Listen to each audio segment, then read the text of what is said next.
तो अभी एक आईटी की कंपनी है जिसके Q3 के अपडेट्स आए थे। कंपनी ने बहुत ही शानदार रिजल्ट दिखाए और इस कंपनी का नाम है डायनाकॉन सिस्टम सॉल्यूशन एलटीडी करके। ये एक आईटी की कंपनी है।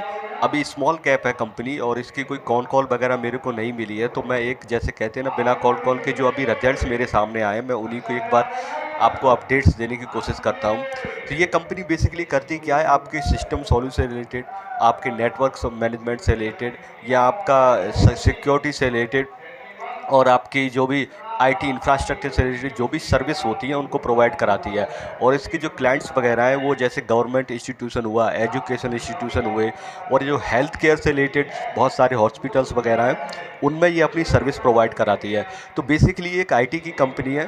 तो इसका जो रिटर्न ऑन इक्विटी और रिटर्न ऑन कैपिटल अप्लाइड जो आरओसीई है वो भी 40 से ऊपर है। दोनों ही इसके आरओसीई और आरओई 40 से अबव है। और 22 का इसका पी है। अगर इसके मार्केट कैप की बात करूं तो वो लगभग 1550 करोड़ का है। प्राइस टू अर्निंग 22 का है इसका। तो अभी जो इसके रिजल्ट्स आए थे, Q3 के अपडेट्स जो रहे थे, तो Q3 के अपडेट्स भी काफ़ी शानदार रहे थे। लगभग इसने मान के चलिए आप 36% की टॉप लाइन ग्रोथ रही थी और इसका 40% की प्रॉफिट ग्रोथ रही है। अगर आप इसके पिछले 3 साल के भी रिकॉर्ड उठा के देख लेंगे तो वहाँ पर भी इसने 30% से एबव से ग्रो किया और प्रॉफिट ग्रोथ तो इसका 80% से एबव रहा है। तो आप देख सकते हैं कि कंपनी के फंडामेंटल तो बहुत ही शानदार हैं। ऑलमोस्ट डेट फ्री कंपनी है। लेकिन इसके में एक फंडामेंटल में जो इसका जो CFO अपॉन पैट है लास्ट 5 ईयर का, वो लगभग इसका आप 0.35 है।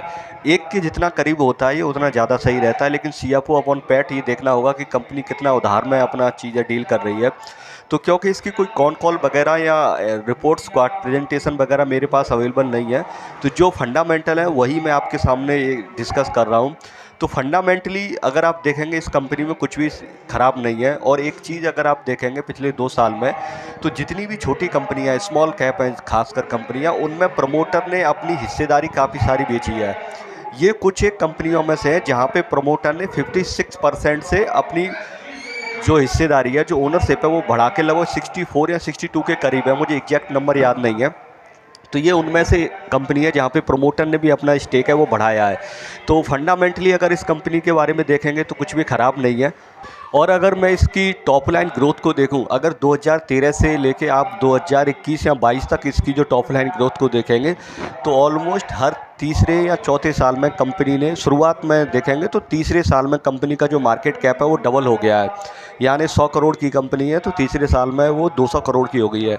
तो फंडामेंटल और ग्रोथ तो काफ़ी ठीक है। पीई भी, इस प्राइस टू अर्निंग भी रीजनेबल है। लेकिन कोई स्टॉक मेरी तरफ से रिकमेंडेशन नहीं है, ना ही मैं आपसे ये कह रहा हूँ कि आप इसको शेयर को ख़रीद लीजिए।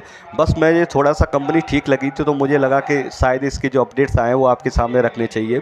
एक बार अगर इसकी कॉल वगैरह मैनेजमेंट करता है और उसमें मैनेजमेंट की जो कमेंट्री सुनने को मिलती है तो उससे एक बेहतर आइडिया आएगा। तो फिलहाल अभी अभी के लिए बस इतना ही है इस कंपनी के बारे में। कुछ और कोई अपडेट्स या कोई और थोड़ा सा डिटेल मेरे को मिलेगा तो मैं वो ज़रूर इस पर एक वीडियो बनाऊँगा। Thanks for listening, bye.